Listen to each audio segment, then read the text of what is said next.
And now it's time for the final short take.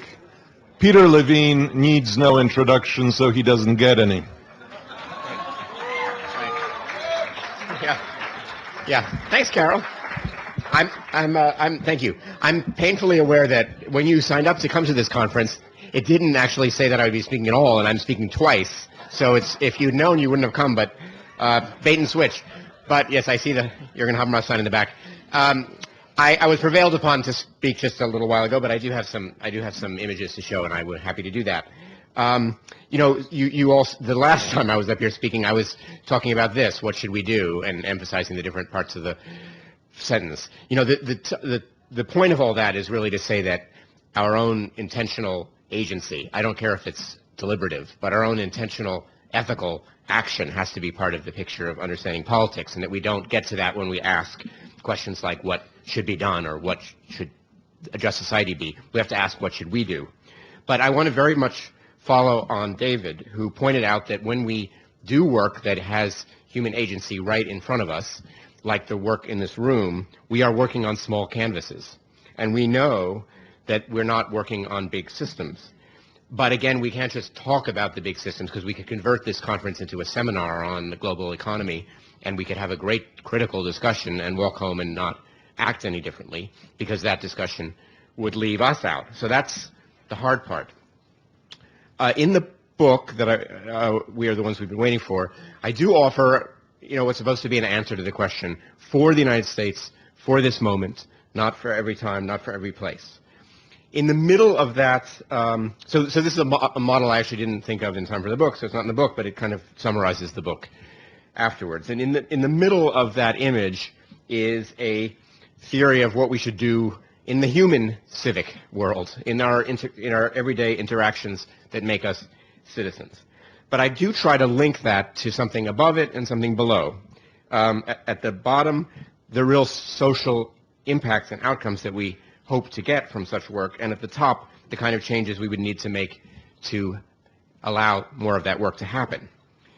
So the definition of citizenship, I would give a longer version. If I had time to cut the Prezi, I would have cut some slides, but it's easy to explain it to people in this room anyway.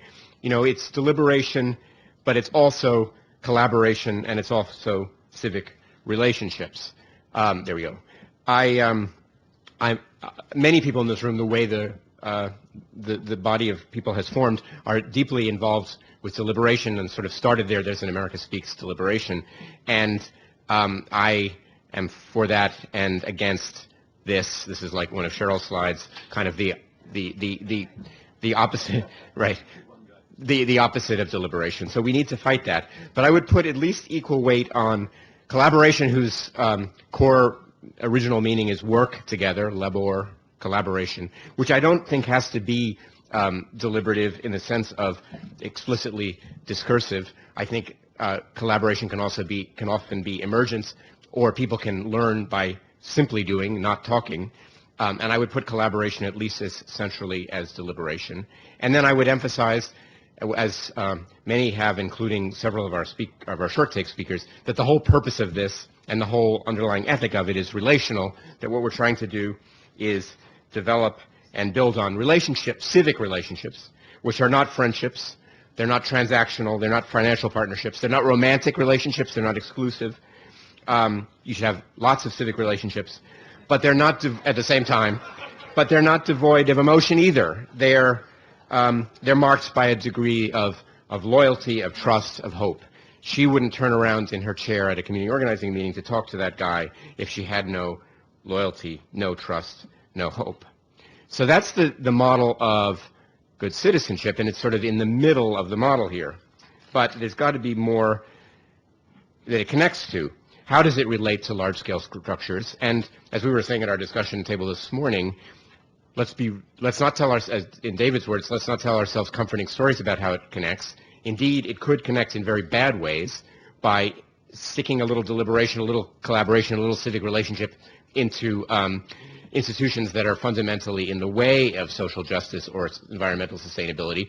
We could just be shoring them up, giving a human face to what shouldn't have a human face. Could be that we should be blocking the institutions that govern us, not somewhat ameliorating their relationship with the people. So in the book, I argue, and we'll skip over this quickly, that large amounts of deliberation, collaboration, and civic relationships actually do pay off in terms of economic, social, educational, environmental benefits. So that's part of the argument. I don't think that more civic engagement is a complete, sufficient solution to our nation's problems. I actually think it is a necessary, essential part of the solution, however. So I'll skip all these graphs, but the point, and even this nice narrative, but only because I didn't have time to cut my Prezi. It's not that I mind. But the point is, I believe that you can justify the downward arrow in the big chart here and say that more deliberative, collaborative, relational citizenship would give us better government, stronger communities, social justice. But how do we get more of those things? Not an easy question, because, in fact, in many ways, the trends are against those forms of engagement, because of the point that I rose earlier this morning to make, which is that no big institutions have any interest in boosting the amount of deliberation, collaboration, or civic relationships. They don't have an interest to deploy money or people or attention on those things. And quite a few powerful institutions have very strong interests, in fact, in sidelining those forms of engagement. But I do offer, it's not a rhetorical question, how do we get more? It's a question I'd like to try to answer. And the answer is basically that there is a lot of what we called a couple of years ago in the Civic Studies Institute, civic fizz, stuff happening. People in this room represent it. Civic work at the grassroots level that is collaborative and deliberative and relational. And it's in those buckets of work that are listed on my chart there. I won't go through them, but I think you would find yourself in one or more of those buckets, and we could add to them some others like the management of common pool resources or the struggle for civic and civil rights. So in the book, as a lot of people know, but not everyone, and you have no obligation to know, I argue that there are at least 1 million, and I'm sure that's a low estimate, people who are seriously involved in those kind of work. As Shelby said, they're not just putting their foot in the door, they're saying, you all come in behind me. So these are people who are trying to draw in the public. They are not necessarily wearing formal hats. They don't represent organizations. I'm not talking about a network of organizations. To get to 1 million, you're way beyond that. But you're talking about community-level people who are clearly motivated to make our world more civic because that's what they do. And they generally speaking are in those, the ethics that I've spoken about are generally speaking theirs. They're collaborating, they're deliberating, and they're creating civic relationships.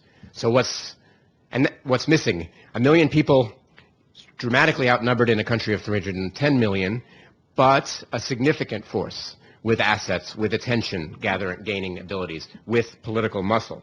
Problem is we're working in our separate streams of practice, on our separate issue areas, in our separate physical and geographical communities, in our separate demographic communities, which is all very normal and natural and appropriate, except that, meanwhile, big forces at the top of my diagram are pushing down the civic engagement that we all care about and that makes our work in tangible ways close to impossible. So there are reasons that we can't get the media to cover our work, or that we can't get funding for it, or that governments don't have to pay attention to it.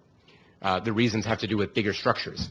Everybody in the million has a common interest in fighting those structures.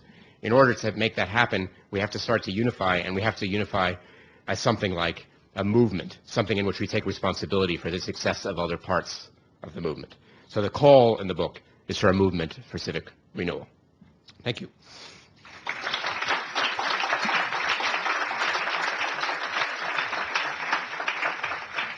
So 3 extraordinary, inspiring, informative short takes. Maybe we can thank them again.